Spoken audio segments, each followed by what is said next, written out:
Salut à tous et bienvenue pour la 4e journée sur Sport Plus des résumés de ce FIS 2008, 12e édition, le Festival international des sports extrêmes de Montpellier. Notre consultant freestyle John Petit est toujours à nos côtés. Salut John. Et bonjour à tout le monde. Et aujourd'hui donc on va avoir droit à la totale du wakeboard, vous le constatez. Il y aura également du roller sur l'air de street et puis du BMX avec le flat. On va commencer avec le wake, là encore discipline très originale. Vous le voyez, ça se passe en plein cœur de Montpellier, sur le Lez, donc cette rivière qui traverse la ville, et c'est chaud.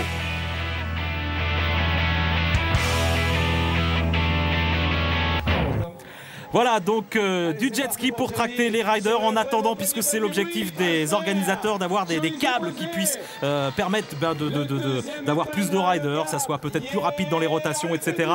Et c'est Jamie Oliver en tout cas, un rider d'origine anglaise qui a terminé 8e l'an dernier, qui s'élance. Voilà, là, il termine sur le kicker, il est encore debout. C'est quand même pas évident malgré les apparences, parce que je peux vous dire que sur place, les riders, ils ont un très très beau skatepark, on peut appeler ça comme ça, un slopestyle, on appelle ça chez eux. Donc ils s'amusent beaucoup, il y avait un temps parfait, il faisait très très chaud, tout le monde était à l'abri du soleil. Par contre, le plan d'eau en lui-même exceptionnel, évidemment, un gros public. Bon, par contre, malgré les apparences, comme je vous le dis, le fond du Lez est quand même à 1 mètre en dessous. Donc sur le kicker que vous voyez là, ils se prennent quand même de bonnes hauteurs, avec de belles rotations. Et le rider en question, vous le connaissez certainement si vous aimez le wakeboard, c'est le beau gosse du circuit, Cyril Cornaro. Et il a été champion d'Europe, il a 26 ans et il empoche 26,5. C'est le nouveau leader de la discipline. Et regardez l'air qu'il prend sur cette rotation, Cyril Cornaro. Et ce qui explique qu'il prenne la meilleure note. Et on enchaîne avec un Anglais de passage. C'était pas mal à être venu s'amuser sur le Lez cette année à l'occasion de ce FIS. C'est John T. Green. Voilà, après, techniquement, je pense que les juges regardent s'ils peuvent évoluer en touchant un maximum de modules. Vous voyez qu'il y a des modules qui sont répartis de part et d'autre du Lez. Après, effectivement, il y a encore une autre partie. Bon, alors sur le kicker, qui est quand même... Le couteau qui coupe la fin, savoir qui va passer ou pas les qualifs. Arrivé jusqu'au kicker, là encore une fois l'anglais, on voit qu'il a été jusqu'au kicker avec une belle rotation à la fin. Et 23,5 Cyril Cornaro. Cyril Cornaro qui reste le leader. Et voici le Hollandais de servir, Serge van der Kerkhoff. Avec une très bonne partie, pour lui, puisqu'il prend le premier grind, il gappe sur la deuxième partie. Là encore un beau grind avec un combo dans le grind. Donc il s'amuse à glisser sur le module. Il tourne en même temps. Et là voilà, une rotation en grabant. Ah ouais, dommage, on a vu que quand il l'attrapait, quand il grabait sa planche, on a vu qu'il était déséquilibré. 23 points seulement pour le Hollandais van der Kerkhoff. Voilà, sur le kicker, dernier saut, 180 en grabant. Là, oui. Il attrape sa board. Et légèrement déséquilibré, évidemment, à la réception. Ça ne pardonne pas. Encore un Anglais au rendez-vous, c'est Matt Crowhurst. Donc, garçon qui ride plutôt en Espagne d'ailleurs. Et puis la particularité de ce jeune homme, c'est qu'il est aussi à l'aise en snowboard, en skate qu'en wakeboard, vous le constatez. Alors voilà un personnage assez new school comme on dit, c'est-à-dire dans le crossover. Ouais. Tous les jeunes aujourd'hui touchent à beaucoup de sports différents, ce qu'on appelle la board culture aussi. Absolument, et 24 points pour l'anglais Mac Crowhurst. J'ai du mal un peu sur son nom. Et on enchaîne ce résumé avec Mathias Koban, le Suisse, vient de Montreux. Il a terminé 4e l'an dernier du off-axis en wakeboard, discipline que les spécialistes connaissent bien. Il a très bien commencé son parcours avec un grind en frontside puis backside, avec un gap entre les deux. Il a bien touché les 2-3 modules. Il a jolie rotation sur le kicker. Joli scarpon, me semble-t-il. Ah, c'était osé en tout cas. Ouais.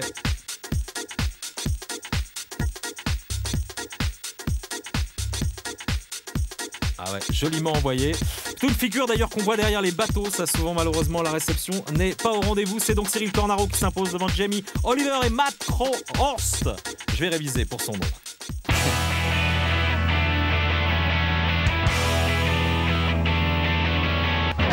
Allez, on enchaîne, je vous le disais, avec du BMX avant de retrouver quelques extraits du roller sur l'air de street. Le BMX, vous avez déjà vu, si vous suivez les résumés de Sophie's, la Mini Aspine, vous avez vu le VTT Slopestyle, vous avez vu le BMX sur le parc. Voici maintenant le flat. Les meilleurs mondiaux étaient au rendez-vous cette année encore. Et encore une fois, le spectacle était de la fête. Et voici Alex Jumelin dans ses œuvres. Vraiment, les cadors de la scène internationale n'ont pas raté le rendez-vous.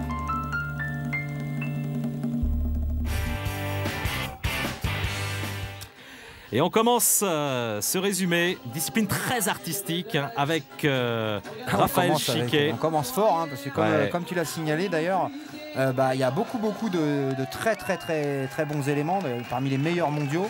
Et on a quand même aussi la chance, il faut le dire, d'avoir parmi ces éléments beaucoup de Français, puisqu'on en a au moins 3 ou 4 là sur le plateau, qui sont des Français qui nous représentent sur la scène internationale à très haut niveau, puisqu'ils font partie des 3 ou 4 meilleurs. Absolument. La particularité de Raphaël, là, c'est pas le cas cette année sur le fil. Et sa particularité, c'est qu'il a toujours des déguisements incroyables, un look toujours très surprenant, Raphaël. Et il est capable de faire de très belles rotations. C'est vraiment un spécialiste comme ça de la rotation sur le flat. Regardez cet enchaînement. Alors, pour expliquer un petit peu aux gens qui connaissent pas cette discipline, c'est le même engin, c'est un BMX, c'est un 20 pouces. Donc c'est le même engin avec lequel on fait des cabrioles ou des cascades, comme vous voulez, appelez ça comme vous voulez.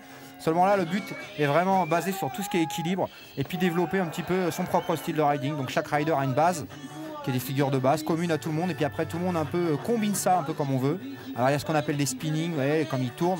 Après il y a plein d'appellations différentes, c'est surtout des noms anglais, et tout est lié à l'équilibre et à l'originalité. Vous voyez comment ils tournent dans tous les sens. Très beau.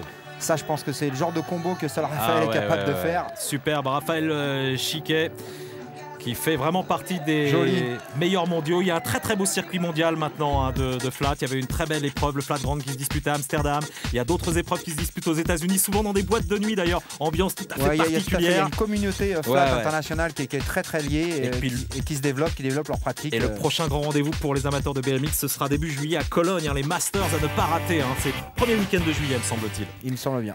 Voilà, et on enchaîne. Vous avez peut-être vu sur le côté l'homme torse nu. C'est un des meilleurs Français, Alex Jumelin, qui a découvert le garçon qui est sur l'air de flat, la Mathias Dandois. Il est tout jeune, Mathias Dandois. On peut dire que c'est Alex Jumelin qui lui a donné envie de pratiquer cette discipline. Et regardez le talent aujourd'hui. Mathias, on peut dire qu'il fait partie des meilleurs, voire c'est le meilleur mondial. Il me semble qu'il fait partie des 2-3 meilleurs mondiaux, Mathias. C'est effectivement la révélation du flat au niveau mondial depuis 2-3 ans. Il a 19 ans. Il est vraiment impressionnant à voir. Regardez, on vous le disait tout à l'heure, c'est basé sur l'originalité. Donc Mathias, il a vraiment ça. Il tourne dans tous les sens, il virevolte, on dirait. Mais bon, il habite la région parisienne, Mathias. Si vous êtes dans l'Essonne, du côté de Sainte-Geneviève-des-Bois, il s'entraîne par là-bas. Et puis la particularité, c'est qu'il s'est fait un plancher comme ça dans son jardin. C'est comme ça qu'il a appris. Et regardez le talent de Mathias. Il a été l'invité d'Infinidad, le magazine de la glisse de Sport Plus, en début de saison.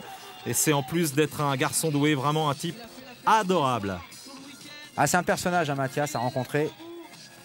Et c'est très sympa de voir Alex Jumelin faire les commentaires de ses potes.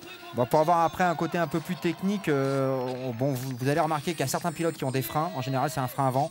Mais beaucoup de pilotes n'ont plus de frein en flat non plus. Regardez comment il prend de la vitesse, c'est technique. Regardez, magnifique enchaînement là de Mathias Dandois. Il y a des points. Aucun point d'appui, vous voyez qu'il n'appuie pas sur les pédales. Il pousse seulement avec le poids de son corps. Il utilise le centre de gravité. J'ai envie d'applaudir parce que c'est vraiment extraordinaire là. Regardez, ralenti de ce magnifique. On va voir encore mieux. Vous voyez, il va certainement passer la jambe de l'autre côté du cadre pour pouvoir accélérer sa rotation. Et là, il se redresse. Voilà, tout est basé sur le poids, l'équilibre, le poids, les rotations. C'est vraiment très joli à regarder, c'est sûr. C'est vraiment des artistes. Si vous n'avez jamais vu une compétition de flat, il y en a une à côté de chez vous, vraiment, allez le voir parce que c'est remarquable. Beaucoup moins spectaculaire, mais très artistique. Et voici Justin Miller maintenant. Lui aussi est un cador. Je crois que c'est lui qui s'est imposé l'an dernier sur les Masters. C'est la référence en flat tout à fait. actuellement. Oui. Et je voulais quand même vous signaler que c'est Mathias Dandois qui s'était imposé l'an dernier sur ce FIS pour son premier passage sur cet événement. Pas mal quand même. Justin, il est quand même parti très fort. Il enchaîne des combos à base de buzz driver, c'est-à-dire qu'ils font tourner son guidon une fois, un tour complet. Ensuite, il repart dans son élan. Voilà, là, il a fait tourner le cadre autour. Superbe. Ils ont des vélos assez particuliers, vous voyez aussi, avec des tiges de selle très hautes qui sont adaptés en fonction de la morphologie, du gabarit du rider. C'est complètement différent du parc ou du dirt, où les riders ont tous plus ou moins la même hauteur de selle, on va dire. Donc là, même le cadre est assez différent. Ils ont une géométrie différente. Justin Miller, il avait gagné la compétition organisée par Alex Jumelin, toujours celui qui fait les commentaires, c'était le Ninja Spin. Et vraiment, garçon complet. Oh yes! Oh, joli. Il nous finit avec un Whopper, donc avec un whip en bunny hop. Très très original. Alors attention, là, il nous prépare quelque chose. Oh, ouais. Ah, effectivement.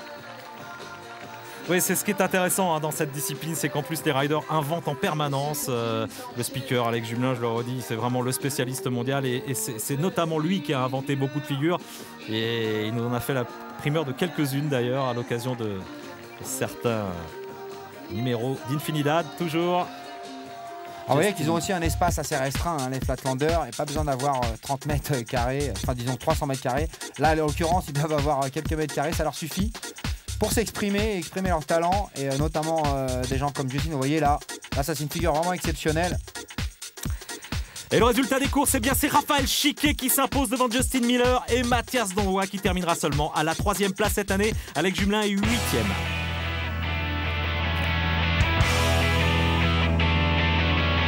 Allez, juste pour revenir sur le flat, vous avez vu que les plus grands noms étaient là, Vicky Gomez, Marty Chioppa, et on s'intéresse au roller maintenant avec le passage sur l'air de street.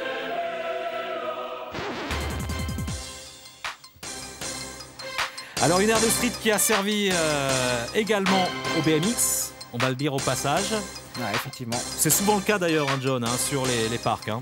Ouais, mais en général, on a moins de difficultés à adapter un air de street en général sur les gros événements au BMX et au roller. Parce qu'on a besoin de grosses courbes dans ces deux disciplines, donc c'est relativement assez facilement mariable, je serais tenté de dire. Voilà, bon, du gros niveau cette année encore sur ce FIS au niveau du roller. Et on vous laisse découvrir quelques-uns des plus beaux tricks du contest.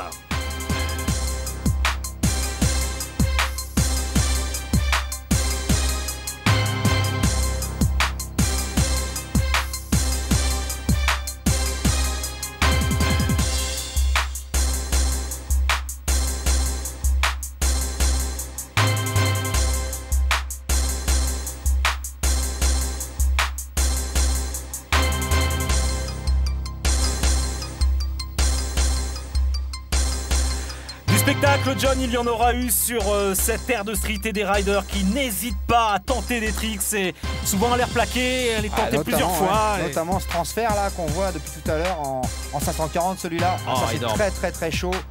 Là il gap avant d'arriver sur le rail et le grinder. Donc ça vraiment c'est osé. Respect là, il n'y a pas de problème. Voilà du beau travail sur cette aire de street du FIS 2008. Il reste un résumé à suivre, ce sera le Dirt et ce sera demain sur Sport Plus. En attendant, salut à tous, bonne bis, salut John. Salut.